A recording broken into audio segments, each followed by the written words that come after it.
The author of Why Nothing Works, Who Killed Progress, and How to Bring It Back. He's in studio. That's quite the title. Marc Dunkelman, you're up at Brown as a fellow, correct? That's right. Now, before we start, so this book, it really are going after stagnation in blue states.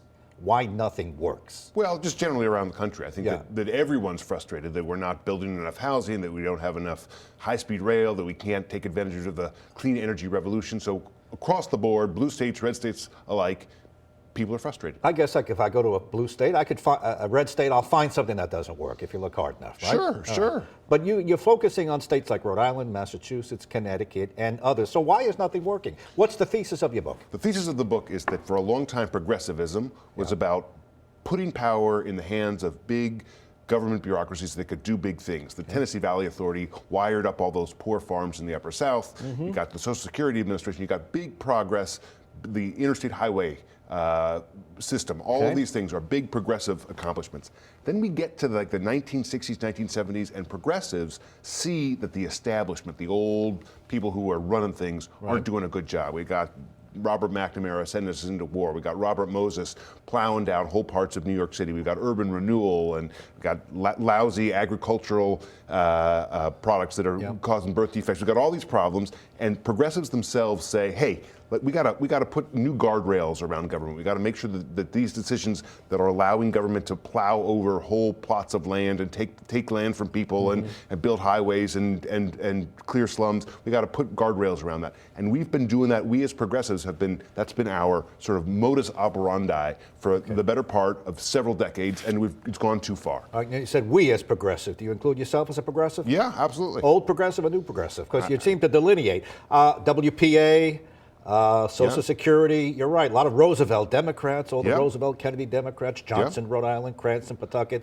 all those cities, old Roosevelt Democrats. But the new progressive is AOC, Bernie Sanders, they, them, pronouns, and on and on and on, DEI. So what happened?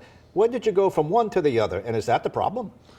Well, I'd say that the problem is structural. You're picking which progressives you want to claim as the new progressives. There are a lot of progressives, Pete Buttigieg, Jared Polis, Josh Shapiro, Gina Raimondo, who are of a different ilk and are looking to make government work again. And I think they're in the spirit of the old FDR Democrats who wanted to get things done. Okay, so you're saying there are some. Well, that's a big label, isn't it? Is that a damaging label to call yourself a progressive?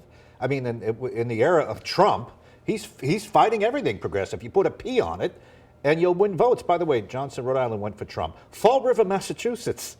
Big blue city went for Trump. So go ahead. Well, I think, look, Democrats are, whether we like it or not, the party of government. Government's not working. It's just up to us to make government work. And we haven't done it. And we need to own that, and we need to fix it. All right. Let's really narrow in why nothing works. Give me a list of what's not working right. Because you just had the governor on the radio.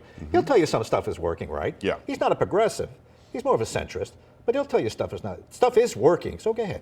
Well, look, in Rhode Island, for example, we've got a housing crisis. We need more places for people to be able to buy homes. If your children want to move back here, they want to have an affordable place that's not not where the value hasn't skyrocketed. We need to build, we need more supply. We've got a clean energy revolution across the country.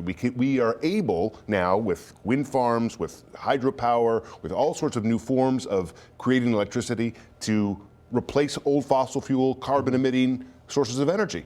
But the problem is not that we can't harness that energy, it's that we can't get it from the places that it's generated to the place where it would be used. We need transmission lines, but you can't build transmission lines because there's so many barriers to building. We need high-speed rail. There's no reason that it should take longer to go on the train to New York than it does to drive. But the truth of it, that's what it is, because we can't find new tracks, new ways to get a high-speed rail between Boston, Providence, and New York. Those should be things that government can do. It's things that government has done, but because of all these guardrails that progressives and conservatives have placed on government over the course of the last 50 years, nothing gets done expeditiously. Okay, talk about these guardrails, because this is really, it's kind of the thesis of you, but what is it that if progressives have good ideas, and you've outlined some of them, the great programs. That's right. LBJ, civil rights, you could argue the moon launch, all of them. You're saying progressives had a hand in that.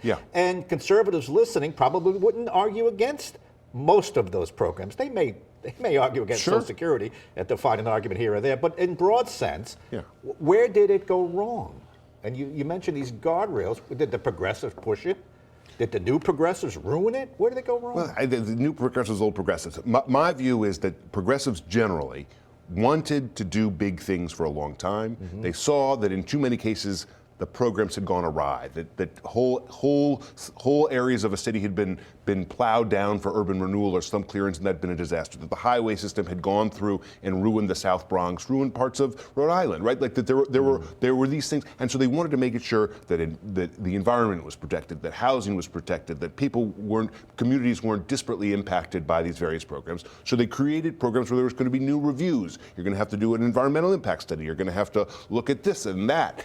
If someone who lives in an area that's going to be affected by a new project doesn't like it, they have a new right to sue. And the standard by which the judge would uphold their right to preserve their property instead of the government being able to do their big project was changed. So in all of these cases, it piles up and piles up and piles up, making it so that by the end, it's almost impossible for anybody, even with a good idea, to get their project done because anyone can object to it. Progressivism run rampant, ruined the good idea.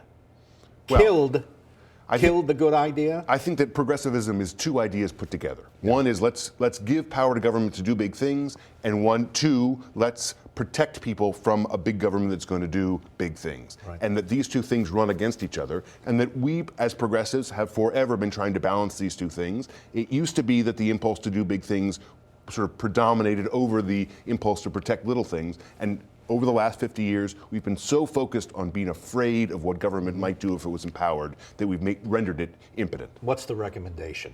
Let's find a better balance. Let's make it so that we're not going to ignore the environmental impacts. We're not going to ignore historic buildings. We're not going to just give the government a carte blanche to do whatever they want. But we need to make it so that once someone looks at all of the issues, the environmental impacts, endangered species, housing preservation, economic disparities, that there is someone who is empowered to make the final call. You consider yourself a moderate Democrat? Yeah. What would you advise the new progressives to become more like you, more moderate? I think that more willing to bend? No, not more willing to bend. I think that progressives of all stripes, whether you're on the far left like AOC, if you're a moderate like so many others, that all of us would benefit from having government work. Our reason for being is to use government to help people that can't help themselves. And if it doesn't work, it's not working for anybody. You and I are taping on a Friday. Yeah. Just today and yesterday, there were new polls that show AOC as the front runner for the presidential nomination next time around. They're snickering in conservative quarters. In fact, Senator Kennedy says, "Let her keep talking." What do you make of that? That's the new progressive, the face of the new progressive. They're putting her out there. Well, I think is that advisable or not? I think I don't know who the they is. You're in the news media business. If she gets all the attention from you. Well, the pollsters. There's new polls, you know that. Plus, she's running around Bernie Sanders, filling arenas. 12,000, 13,000 a clip. She's got a constituency. There are some people who really like that, and you and your ilk in the media have chosen to make her the face of progressivism. There are a lot of members of Congress. We got Gabe Amo, we got Seth Magaziner, we got Sheldon Winehouse, we got Jack Reed. They've been there. Some not as long, others longer. But they are the face of progressivism. Well, then how come they're not running around Bernie Sanders holding rallies? Nobody's talking about them as the front runner. That's your choice. Gabe Amos pretty progressive. Jack Reed is willing to get down to El Salvador to help get Kilmar out, and Sheldon Whitehouse tweets against Donald Trump every chance he gets. I would say you should have them on the show and talk about them as much as we do have them on regularly. Do it as I would like you to have you ask about them as much as you talk about AOC. Well, I don't know if you listen to my radio show. We talk about them exponentially more than we talk about AOC. AOC happens to be in the news today and yesterday with the polls showing that she could be a front runner. We'll see how it all plays out. Get back to my original question. Yeah. What do you think about that? Is that good for progressivism? I think old, new, middle, and different. All progressives would do better if government worked more effectively. We spend too much time talking about what we want government to do and not enough time thinking about whether the mechanics of government are actually effective. Are people seeing that when we spend money, they're getting something out of it? You worked in Washington, different positions. You also worked for the Clinton Foundation. Yeah. Bill Clinton was pretty moderate. by today's standards, don't you think? The moderate, progressive, we're all just saying words. The key here is that he spoke to the needs and concerns of working class people. Progressivism should be about that. At the moment, you're absolutely right that Donald Trump stole the working class vote from Democrats in the last election. That's been a huge change. And I think for all that we talk about DEI and you want to talk about this and that, right, the core of it is government has not been delivering for people. Who gave us Donald Trump? I think that we, as progressives... Did the congressional delegation, whose members you just mentioned, did they give us Donald Trump? Did the progressives give us Donald Trump? Who gave us Donald Trump? I think that Donald Trump is the country's reaction to its own frustration that government isn't working. And that progressives, rather than talking about this outrage or that thing or whatever, Donald Trump's going to do Donald Trump. Let's focus less on that and more focus on whether we can get government working so that people feel its impacts. Well, I think we got it working this morning. Good lively debate between you and me. I love it. All right, now if we want to read your book, it's called the complete title. It's a mouthful. Yeah. Man, I even criticized on the way out here. Why Nothing Works. Why Nothing Works. But then it's Who Killed Progress, right, and How to Bring It Back. And it's published by? By Hachette Public Affairs. And your name is Marc J. Dunkelman, and you're up at Brown as a fellow. Yeah. Thanks for coming in. Good luck with the book. Hope you sell a lot. Thanks for having me on. You got it. Have you on again. Are you looking for a new job or want a career change? Look no further than Monster.com. Need a little help standing out? Our expert resume writing services will make sure you shine. Want to brush up on your interview skills? Engage with our AI interview prep tool. Want some advice on negotiating your new salary? Visit our salary tools and extensive library of career advice articles, and you'll have all the tips and tricks you'll need to succeed. Visit Monster.com today and take the first step towards your career. Monster.com. Find your right job fit.